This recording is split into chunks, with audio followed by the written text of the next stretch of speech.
سڵاوی مەحەمەنووری و NRTتان لێبێ لە تەوەری دووەمی ئەمڕۆ ماڵە لەبارەی خۆپیشاندانەکانی تورکیا و کاریگەری لەسەر ڕەوشی کۆبانی قسە دەکەین. دیارە لە هەر شوێنێ کوردی لێبێ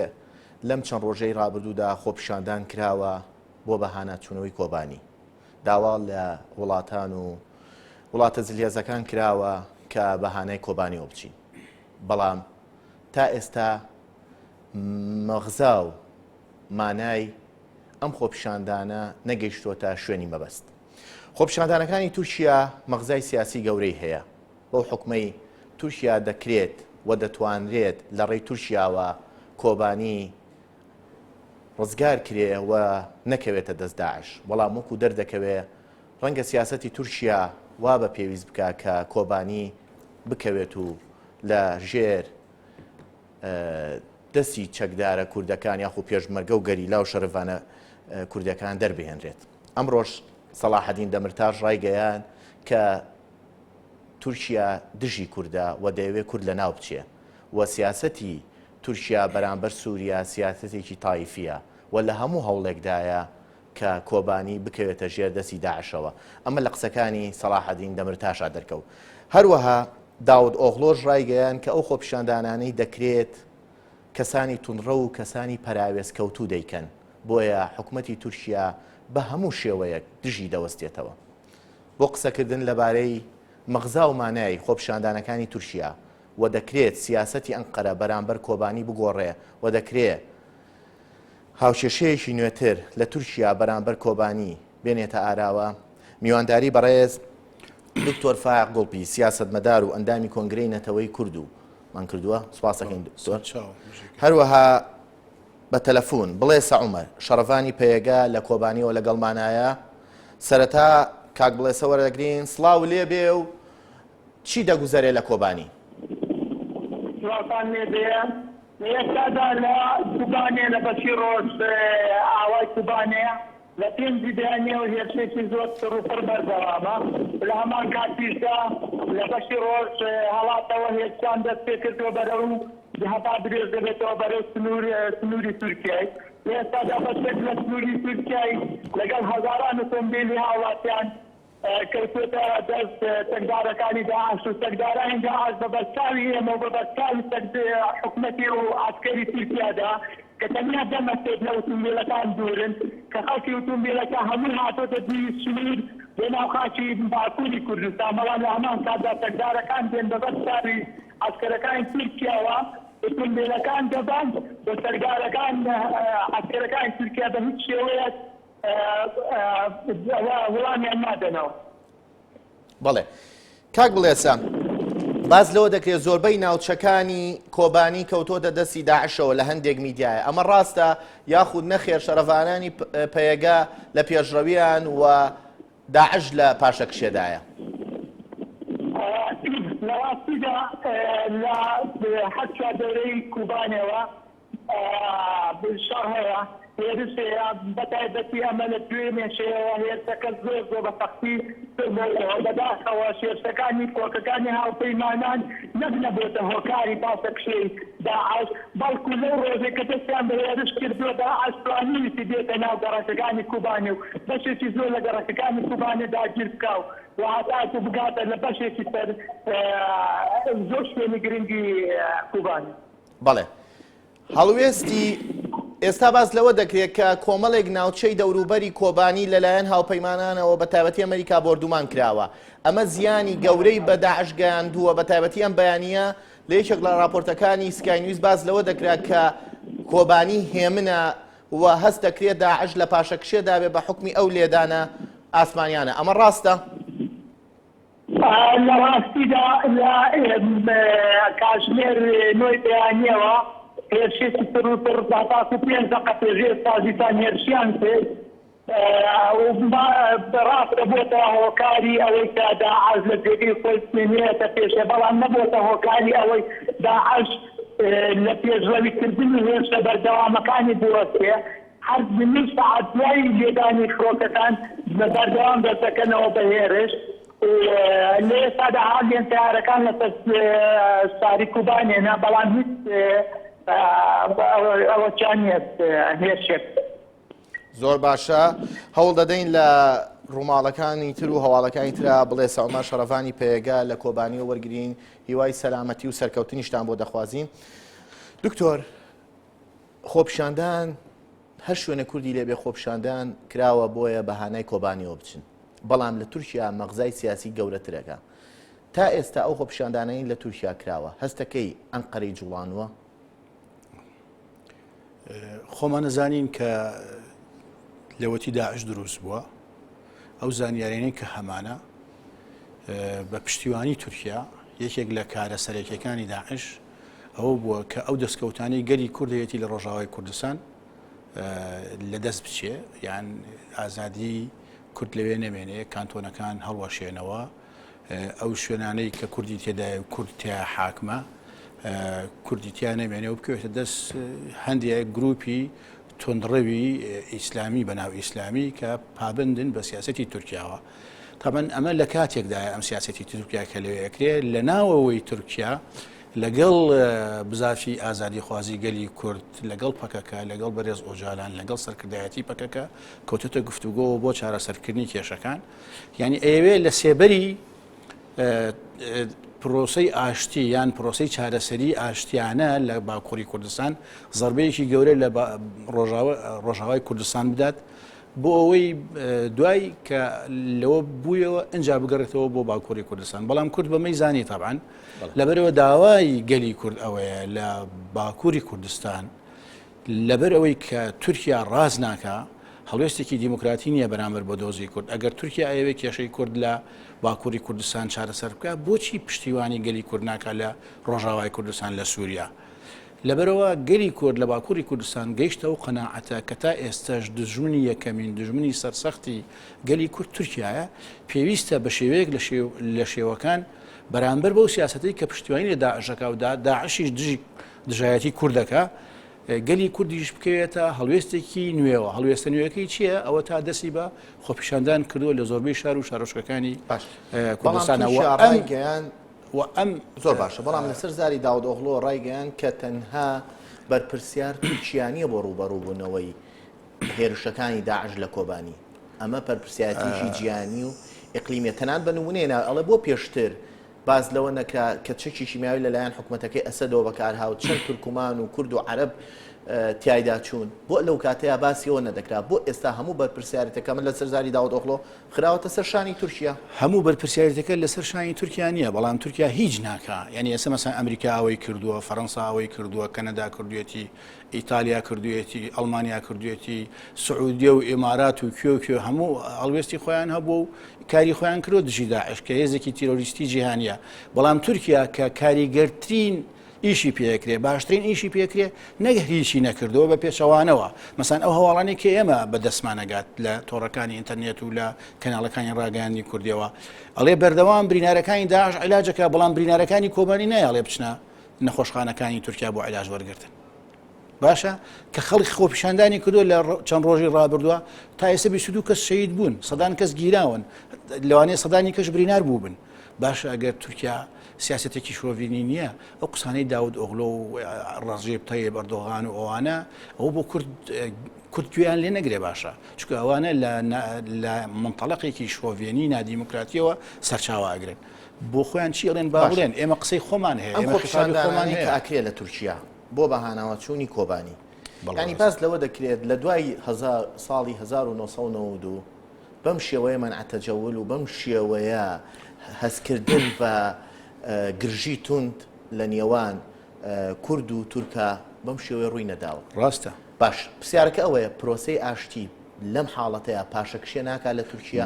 و دەگەڕێتەوە سەر خاڵی سفر. خۆی سەیری تۆ باسی 92 کرد، لە 93ەوە هەتا 2013 یعنی چەند ساڵەکە تقریبان نزیکەی 20 ساڵەکە لەو کاتەوە پارتی کرێکانی کوردستان بەردەوام ناو بە ناو 2 ساڵ جارێ ساڵی جارێ داوای ئاشتی کردووە شەڕی ڕاگرتووە داوای ڕێککەوتنی کردووە لەگەڵ تورکیا بۆیە لەو کاتەوە حاڵەتی وەکو ئەمە نەبووە بەڵام ئێستا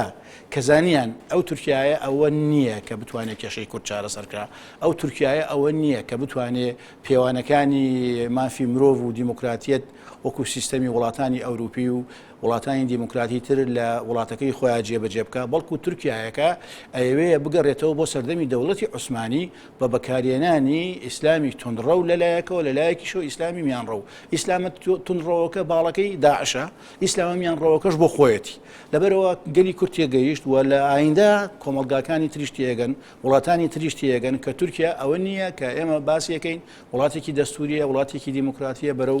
دیموکراتیەتی ڕۆژاوا ئاچێت ئەم سیاسەتەی تورکیا بەرامبەر کۆبانی و ڕێگرتن لەوەی کە هاوکاری کۆبانی بکە خۆی بۆ چونێکی ژێ ئەڵێمە مبارەکەی وڵاتی کۆک و ئەمریکا و ئیسرائیلیشی بەدەستەوەیە لەبەرەوەی ئیسرائیلیش مەسلحەتێتی تورکیا تەداخلکە لە سووریا خۆی یەک شدەیە لێرەدا کە وەختێک داعش هات شنگاڵی گرت و مەخموری گرت و نزیک بووە لە هەولێر هەڵوێستی تورکیاچی بوو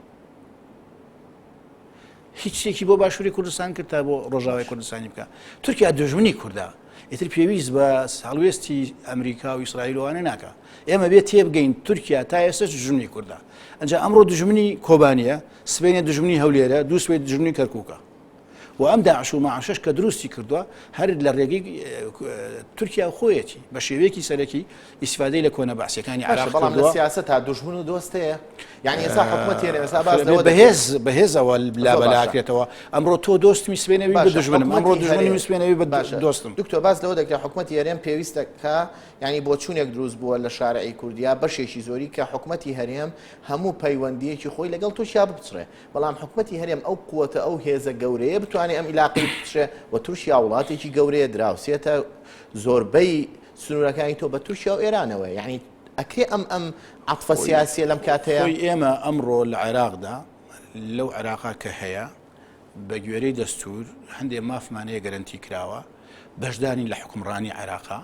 اعتراف بە دەستکەوتەکەمان کردووە لەلایەن کراوە لەلایەن عێراق و کۆمەڵی وڵاتەوە بوونی ئەو قونسوڵیەتانە لە هەولێر هەمووی ئەوەیە لەبەرەوە ئێمە کاکە وەکو جاران پێویستمان بە ئێران و بە تورکیا و ملاولا نییە ئەتوانین علاقاتی دیبلۆماسیمان لەگەڵیان هەبێ بەس ئەم علاقاتە سیاسی و ئابوووریانەی کە ئێمە لەگەڵ تورکیا هەمانە نەک هەر بزەرەری بۆ هین هەیە بۆ با بڵێن کوردی باکوور هەیە زەرری بۆ خۆشمان هەیە ئێستا هەر بە بۆنەی ئەو علاقاتانەوە کە ئێمە نەود لە ڕێگەی تورکیا و ئەنێرین و تورکیا ئیسفادەی لەکە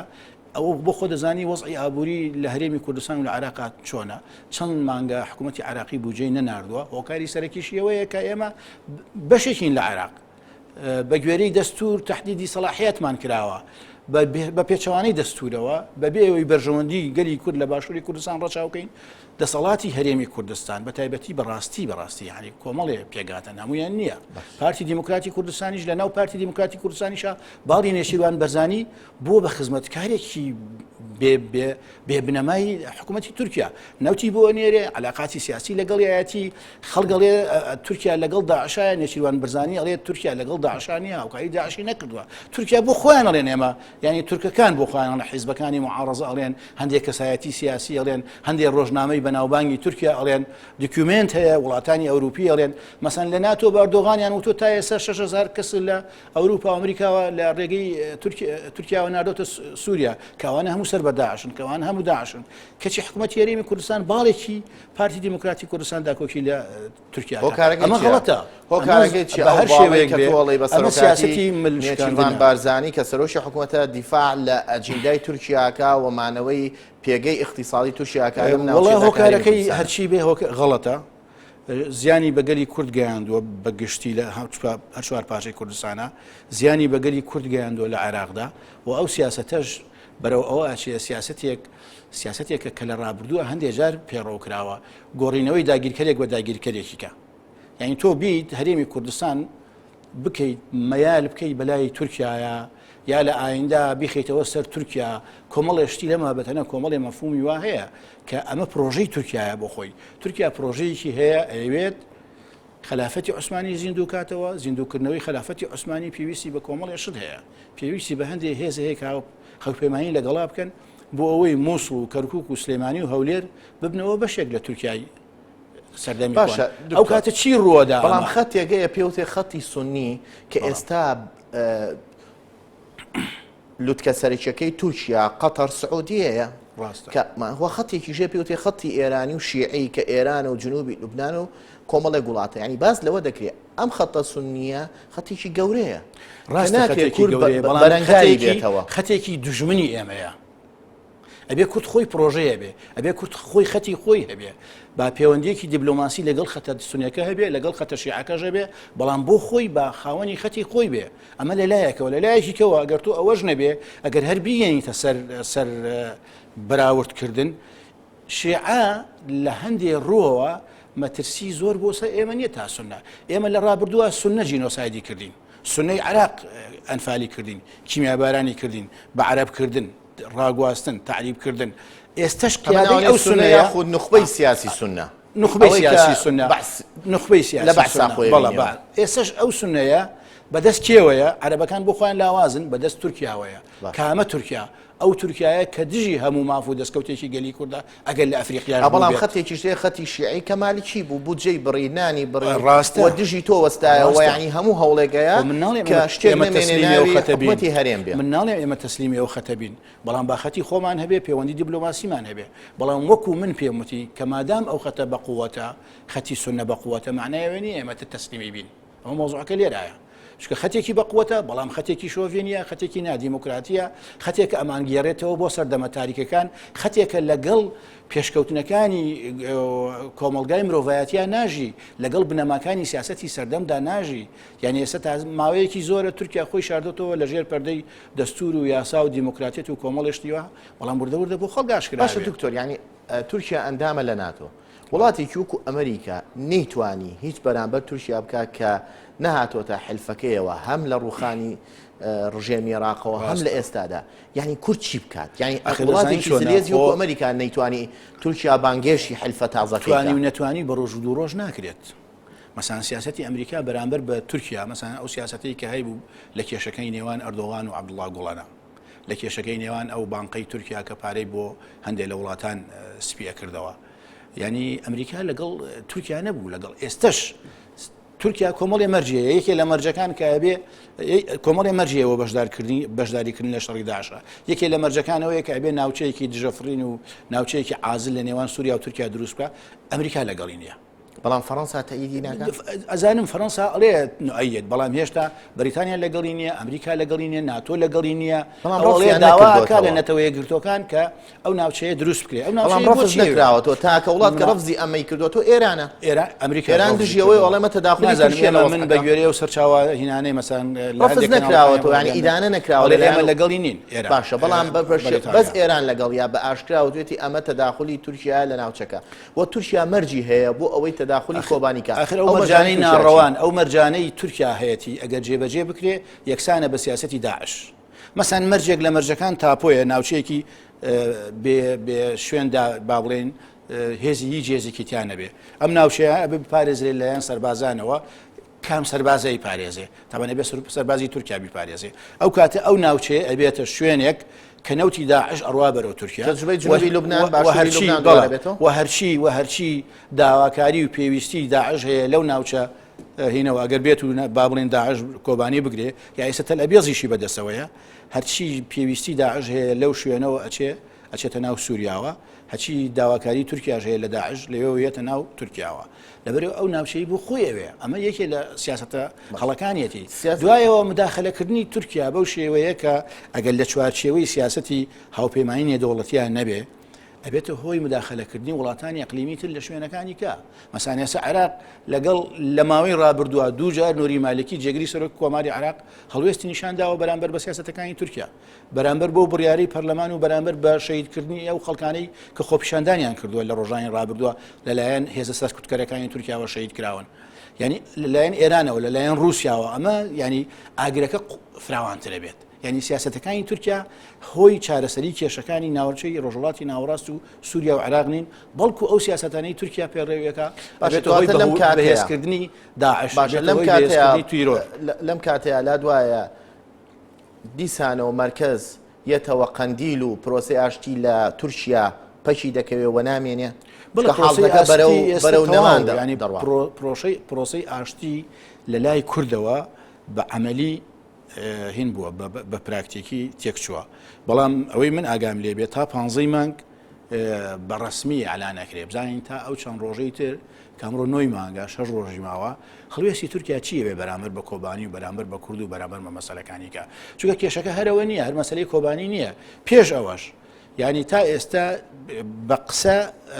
ئەردۆغان و حکوومەتی ئەکەپە هیچ شتێکیان نێشتەوە بۆ چارەسەرکردنی ئاشتیانەی کێشەی کورد بەڵام بە پراکتیک هەنگاوێکی جدیان نەناوە مەسەلاً دەستگایەکیان دروست نەکردووە هەیئەتێکیان دروست نەکردووە کۆمیتەیەکیان دروست نەکردووە لەلایەن حکوومەتی تورکیاوە کە بەرپرسیار بێ لە شەڕڕاگرتن گفتوگۆ ڕێککەوتن تا ئێستا لەلایەن کوردەوە شەڕڕاگیراوە لەلایەن حکوومەتی تورکیاشەوە شەڕڕاگیراوە بەڵام ئەم شەڕڕاگرتنە بۆ مەبەستێکی کێیە لەلایەکی کێوە تورکیا پێشەکاتەوە دژی گەلی کورد لەبەرەوە بێ ڕێگەی نەی کاتی نەیەتی هەموو بەرنامەکانی بەڵام ئەوڵێ دژی گەلی کوردیم لەسەر زاری وەزیری ناوخۆی تورکیا وەزیری ناوخۆی تورکیا هەر بڵێ ئەمانە کەسێ ناگەون ئەوان شۆڤینین ئەوان تیرۆریستن ئەوان شۆڤێنین ئەوان دژە کوردن ئەبێ گەلی کورد گوێ لەوانە نەگرێت ئەمە لەسەر زاری ئەوانەوەڵێن ئەمانە کەسی محەممەش و هامشکرا و خۆیان وا بڵێن بۆیە ئێمە ئامادە نین بەم شێوەیە مامەڵە لەگەڵ سیاسەتی خۆماندا بکە ئەمە لەسەر زاری وەزیری ئەزانم باقسە بکەن بەڵام چۆن دڵی خۆش بێ بە وڵاتێک بەم شێوەیە بیت ئەزانی چۆنە من لەگەڵ تام تابان ئەوانە ئەو قسانە کە ئەکەن ئەوە ڕاوبۆچوونی خۆیانە ڕاوبۆچوونی هەڵوێستی نادیموکراتینی و شۆڤینەتی خۆیانە ئێمەژە بێ ڕاوبۆچوون و خۆمان و تێزی خۆمان هەبێ و خەتی سیاسی خۆمان هەبێ ئێمە خەباتی خۆمانەکەین با ئەوانیش دژایەتی ئێمە بکەن باشە دکتۆر بەڵام ئەم لێدانی ئاسمانیانی فڕۆکە جەنگیەکانی ئەمریکا و هاوپەیمانان بۆ ناوچەکانی دەوروبەری کۆبانی و لێدانی داعش لا دوانیە ئەمەش موجامەلەکردنیشی کوردە لەلایەک و ڕازیکردنی تورکیاژە چونکە ئەم لێدانانە شتێکی زۆر کە من لە چاو ئەوەی کە پێویستکە خۆی بەنسبەت بەڕاستی ئەوە یەکێک ئەبێ زۆر شارەزای هەبێ لە بواری سەربازیە بەڵام ئەوەی کە هەیە ینی هێزەکانی داعش ینی بڕیارێکی داعش هەیە من هەندێک قساکەم لەسەر زیاتر ئەوەی من ئاگام لێبێ ئەو زانیارانەی کە من هەمە ڕێککەوتنێک هەیە لە نێوان داعش و تورکیا بۆ داگیرکردنی کۆبانی تورکیا داوای کردووە 29 داگیر بکرێت داعش داوای کردووە وتێتی لە جەژنە ئێمە توانین تاو داگیری بکەین لەبەرەوە ئیرادەیەک هەیە لای تورکیاش و لای داعش بە هەر نرخێکە بێ ئەبێ کۆبانی بگیرێ ئەو هێزەی کە داعش بەکاری هێنێ ئەو پشتیوانەیە کە تورکیاییکا بۆ داعش لە چاو هاوسەنگیەکەی هێشتا لە قازانجی داعشایە چونکە هێزەکەی زۆر زۆرە دەبابە گرات هاوەن سوپای زۆر و کۆبانیش لە هەر چوار دەورە گیراوە ئەوکاری بۆ ناچێت چەکی قورسی بۆ ناچێت فڕۆکە جەنگیەکان کە لێدەن زیانی پێگەێنن بەڵام ئێمە بۆ خۆمان من کابراایگوم پێشمەرگەم لە دەرەوە فڕۆکەشمان بۆ هاتۆ لێشی داوین یعنی کاریگەری فڕۆکە ئەگەرشان بەشانی ئەوە بە تایبەتی فڕۆکە گەورەکان کە ماوەیەکی کەم لە ئاسمانە بێنەوە ڕۆن ئیشەکەی خۆیان نەکەن بەرکەوت بەرنەکەوت هیچ ئەو شوێنانەش دەشت و چۆڵ و با بڵێم چیا و دۆڵ و ئەم لاولایە فڕۆکە زۆر کاریگەری نابێت لەسەری فڕۆکە زۆر کاریگەریە بێت لەسەر شوێنێکی سابت یعنی ئەگە سێری تەحڕۆکاتی داعشیش بکەین لەگەڵ بردومانەکانە خۆیان گونجاندووە ئەچنە پێشەوە یێنە دواوە ئەچن بەملا دێنە ئەملا شوێنە سابتەکانی خۆیان گۆڕیوە لەبەرەوە کاریگەری فڕۆکەکان هەبووە لە ڕووی سەربازیشەوە لە ڕووی سیاسیشەوە باش بووە بەڵام هێشتا نەیتوانیوە دەرەقەتی هێرشە هەمەلایەنە فراوانە قورسەکەی باشە داعش بێت باشە ضرورە ینی تۆ لا دوایە و ئەمە بۆ چوونێکی سیاسی ڕوونە کە پێویستە لە تورکیا ئەم خۆپیشاندانانە بە ئاڕاستێکی ترا بڕوە یاخود ئەم خۆپیشاندانانە بەردەوامی هەبێت چکە ئەم خۆپیشاندانە تا ئێستا سیاسەتی ئەنقەرەی نەجوڵانەوە ئەنقەرە سوورە لەسەر کەوتنی کۆبانی بەڵێ ئێستا ئەبێ سیاسەتەکان ئەبێ ئەوان خەتێکی سیاسیان گرتووە ئێمەش کوردیش خەتێکی سیاسی بگرین مەسەڵەن ئێستا خۆپیشاندانەکان لە دوو ڕۆژی ڕابردووە میدیاکانی تورکیا و دنیای هەژاندووە هێشتا نەخێر هێشتا وایە هێشتا ئەو خۆپیشاندانە کاریگەری لەسەر سیاسەتی تورکیا نەبووە بەڵام بێ خۆپیشاندانە بەردەوام بێ بەڵام مەرجیش نییە هەر ینی تورکیا بێتە وەڵام و داواکاریەکانی خەڵک جێبەجێ بکە کە بەشداری لە شەڕا بکات دژی داعش ئەمە مەرج نییە وابێ بەڵام بۆ خۆمانە بینین تەنها لە تورکیا نییە ئەو خۆپیشاندانان تەنها لە شارە کوردستانەکانیان نییە لە ئەستەمبول هەیە لە ئەوروپا هەیە ئەم بەیانە کۆمەڵێک ئەندام پەرلەمانی پارتی سەوزی نەمساوی چونتە سەر سەفارەتی تورکیا بۆ ناڕزایی دەربڕین لە دژی سیاسەتی ئەردۆغان و لە دژی سیاسەتی پارتی داد و گەشەپێدان بۆ پشتیوانی بڕیانەژاو کە کۆبانیە بێ بکەوێت جا ئەوان بڕیاریان داوە بەڵام ئێمە بێ مقاومە بکەین ئەگەر کۆبانیش بکەوێت و هەرێ بەدەستی بخێنەوە خۆی لێرە شەڕە لە بین دوو ئیرادا ئیرادەیە کە دژی میلەتە دژی دیموکراتیەتە دژی ئازادیە ئیرادەیەکی گەلی کوردیش کە مافی ئەوەی هەیە بە کەرامەتی خۆیەوە بژی مافی نەتەوەی هەبێ یەکسانی نەتەوەی لە ناوچەی ڕۆژهەڵاتی ناوەڕاستە جێبەجێ بکات بەڵام دکتۆر بەڵام کۆتایی ئەگەر کۆبانی کەوت تەداخلی کۆبانی ناکەم بەڵام تورکیاڵێ من مەرجم هەیە بۆ تەداخلی عسکری یەکێک لە مەرجە ئەساسەکانی دەڵێ کەوتنی نظامی ئەسەدە زانی چی سیرکە خۆی تورکیا نەیەویست بەشداری شەڕی داعش بکە بەڵام هەم فشاری دەرەکی لە بەروی ئەندامی پەیمانی ناتۆیە لەلایەن هاوپەیمانی نێودوڵەتیەوە هەم فشاری ناوخۆیی پەکەکە کە وتیان ئەگەر هاوکاری کۆبانی نەکە ئێمە شەڕ دەست پێەکەینەوە ئاگر بەس نرخی نامێنێ ئەمە وای کرد کە بڕیارێک بدارێت لە پەرلەمانەوە بەڵام بڕیارەکەی ئەمە نەمەتاتێتی تایە مەسەن لە بڕیارەکە من گوێم لێ بوو لە پەرلەمانی تورکیا وەرەگێڕا بۆ زمانی کوردی خوێندنەوەکە ناڵێ داعش تیرۆریستە ئەڵێ پەکەکەی تیرۆریست بەڵاڵە پەکەکە و داعش وەکو یەکن لە شوێنەکەەوە بەزەرە لێ لە بڕیارەکە وایەوە ت نازانام لایەن برد یا لایەن نەبردەوانە یعنی لەبەرەوە ئەم بڕیارەی بۆ ئەو داوە بۆی هەندێک زەختەیە لەسەری لابچێ زەختی پەکەکە و کورد لە ناوخۆی کوردستانی تورکیا و زەختی هاوپەیمانی نێونەتەوەیش بەڵام لە ڕۆژە بڕیارەکەی داوە چی کردووە ڕێگەی داوە قاعدەی ئەنجەلیک بەکاربێنێت دژی داعش تارێکی خۆی هەڵسانەوە بردومان بکە هاوکاریەکی شەڕوانەکانی کۆبانی کردووە نەک ئەوانەی نەکردەوە بە پێچەوانەشەوە شتی کردووە لە بەژۆندی داعشدایە بەڵام وڵاتانی وەکو ئەمریکا و ئیسرائیل کە دوو لاعبی سەرەکی لەم ناوچەیەدا بمانێ نەمانێ لەکوێ ئەم لعبەیە داوەستاون لەکوێ ئەمە داوەستاون بۆ چونێگەیەوە تەڕحێکەیە کە ئیسرائیل پێی باشە کۆبانی بکەوێ بە دڵنیاییەوە خۆی ئەگەر سێری هەر ڕووداوەکانی هەرچەنەگرژی لە نێوان ئیسرائیل و تورکیا ئێستا هەیە و بەتایبەتی لە هاوپەیمانیەکی سەربازی لە نێوان تورکیا و ئیسرائیلە هەیە تا ئێستا و هاوپەیمانیە هەریشی بەڵام گرژێکی دیبلۆماسی هەیە لە نێوانیان بەڵام هاوپەیمانێکی سەربازیش هەیە ینی ئەمانە هەمووی مەسلەیە بەڵام ئێمە لێرەوە بڵین ئەمە ئیسرائیل لێ پشتەوەیە ئیسرائیلیش پێی خۆشە تۆزە زەحمەتە ینی ئیسرائیل خۆی لەو ماوەیە لە کاتی ڕووداوەکانی شنگاڵە کە داعش هێرشی کردە سەر شنگاڵ و ئەو قەتڵ و عامەی کرد و جینۆسایدی ئەوەی کرد چ کاتێک بوو ئەو کاتە بوو کە ئیسرائیل هەموو ڕۆژی هێرشیە کردە سەر غەزا بۆ ئەوەی غەزە لە بیر بچێتەوە ینی خەڵکو هەندێک لێدوان هەبوو وایەنەوت داعش ئەم ئیشەی کرد لەوە چێ داعش پەیوەندی بە ئیسرائیلەوە بێ لێدوانێکی نەتانیاهو هەیە لەو ڕۆژانە کە داعش هێرشەکەتە سەر کۆبانی ئەوەڵێ ئێران لە داعش خراپترە ینی لەوە ئەچێت ینی پەیوەندیەکی وا لە نێوان دکتۆر مەبەستەکە ئەوەیە و مەسە بۆ تورکیاڵە من بە مەرجێ تەداخلی عسکری یەکەم کۆمەڵی مەرجێ ئاماژە بە مەرجەکان یەکێک لە مەرجەکانی کەوتنی سووریا و ڕژێمی ئەسەدە بەڵام مانەوەی ئەسەد زمانێکی باشە بۆ ئیسرائیل چکە تا ئێستا چەندین ساڵە یەک فیشەک نەتەقێنراوە بەرامبەر جۆلان ئەخر خۆی ئەمانەوەی نظامی ئەسەد لەو کاتێ زانیشیە ئەو مەرجانەی تورکیا مەرجی تعجیزین یعنی مەرج نییە ئەسەد بکەوێت مەسەن ئێستا چی ڕوویدا لە لیبیا چی ڕوویدا لە میسر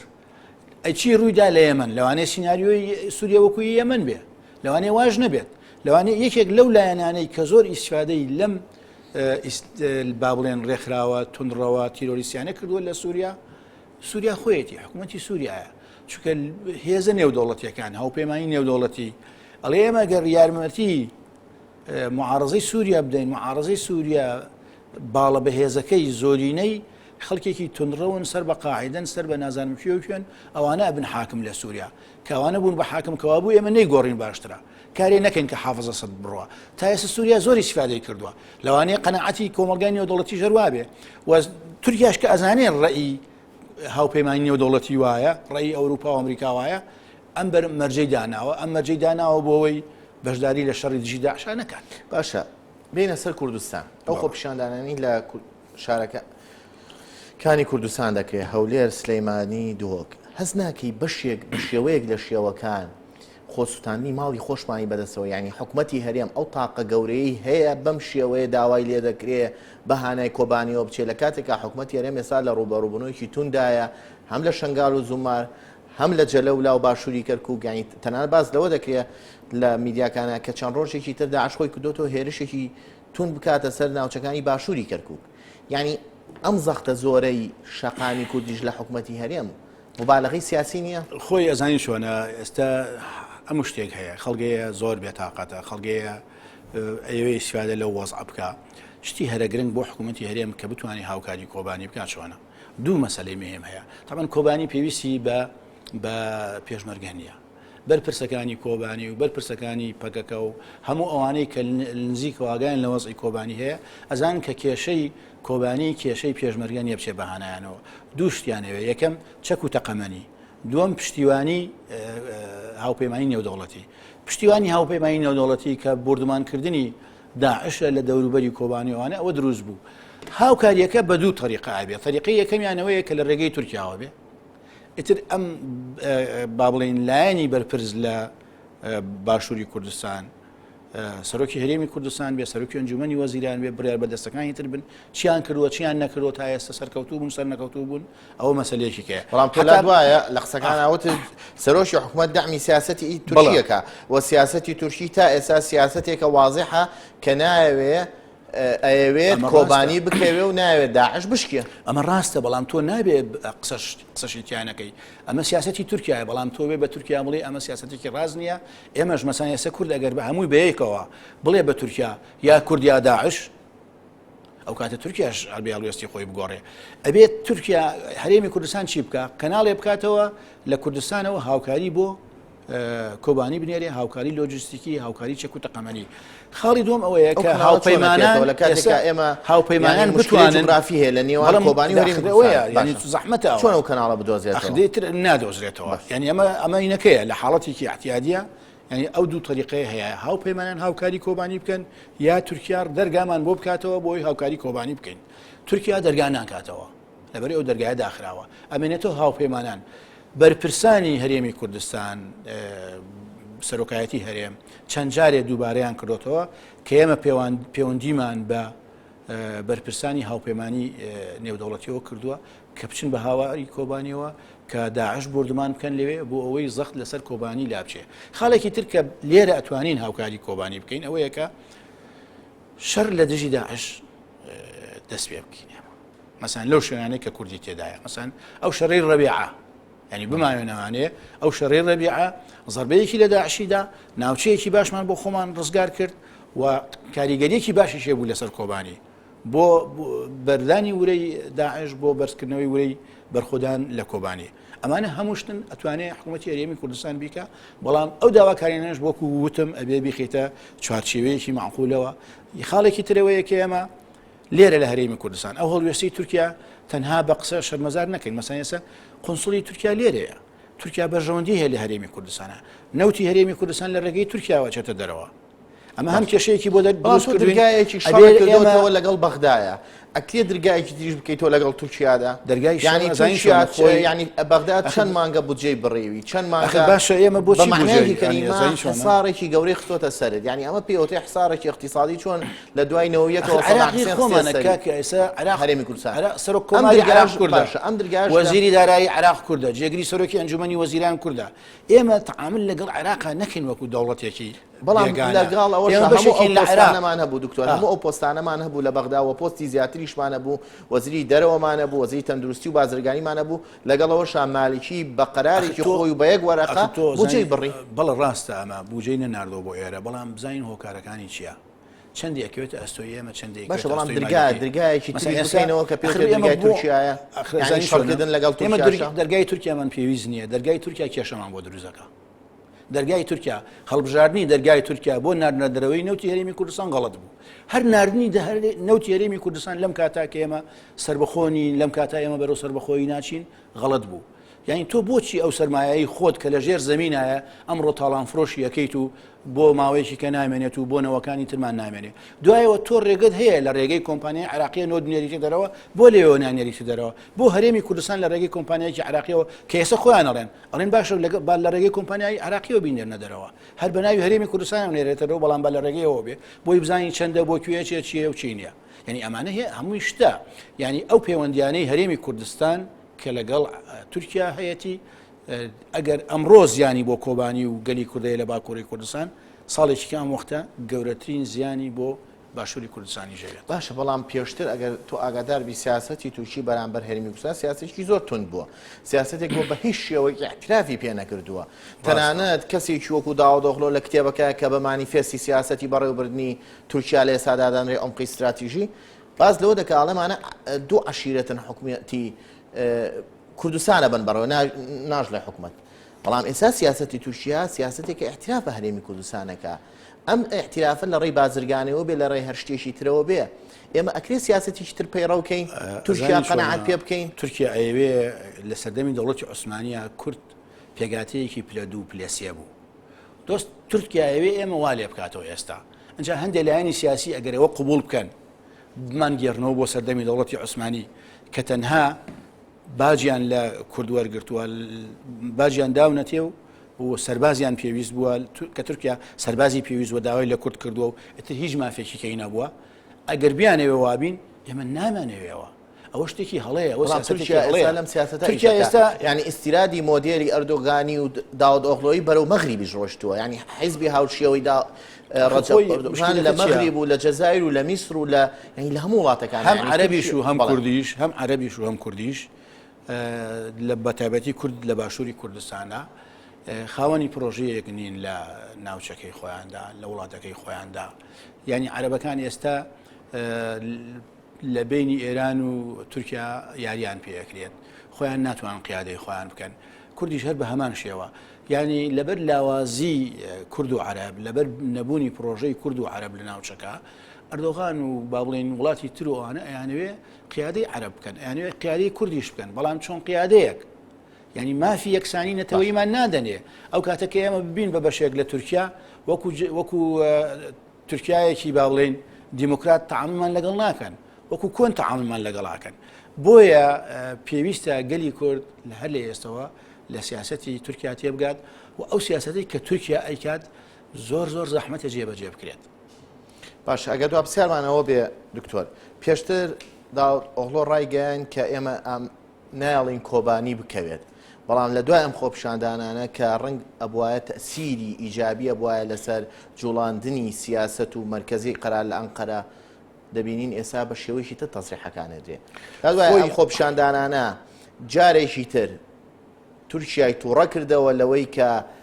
مافەکانی کورد بچووکتر و بچووکتر بکاتەوە. خۆی بەنسبەت ئەوانەوە بەنسبەت تورکیاوە دایمان کاتی گەڕانەوە نیە بۆ قەندیل گەڕانەوەی گەڕاوەتەوە ینی بەڵام بە شێوازێکی تر ینی تەنهاش چەک نییە مەسەلەکە ئێستا شەر نییە گەڕانەوەی بۆ قەندیل. ئەگەر تۆ ڕاپەڕنی جەماوەری دەبێ ئەگەر بەرخۆدانی خەڵکت هەبێ لە شارەکان لە پایتەختەکانی وڵاتانی ئەوروپا لەو شوێنانی کە سەفارەت و نوێنەرایەتی تورکیایت لێیە ئیتر پێویست ناکە بگەڕێتەوە بۆ قەندیل و چەک بەکاربێنی پێویست دەکا ڕاپەڕینی جەماوەری بەکاربێنی پێویست دەکات دیپلۆماسی بەکاربێنی. مەلەفی ئاشتی داخرا تاوە لە تورکیا بەرەو داخرا نەچێت. ئەمە لێگەیە لە مەلەفی ئاشتیا لە کەوتنی کۆبانیدا تا 15 مانگ شتەکان ڕوو نەبێتەوە. بەڵام داعشیش و تورکیاش وەکو تۆ ئاماژەت پێدا لە هەوڵیەوەدان تا 15 مانگ کۆبانی بکەوێت. ئەوان زووتر هینی ئەویان بوو. ئەخر خۆ بەرنامەی ئەوانە لە کوردیش بەرنامەی هەیە باشە لە کوردیش بەرنامەی هەیە ئیتر ئەکێ مەلەفی ئاشتی بکرێت بە بڕوای مننا. زۆر سوپاس دەکەین. سەرچاو هەمیشە لەگەڵ NRT دا بن بۆ تاوتۆکردنی مەلەفە گەرمەکە. سوپاسان.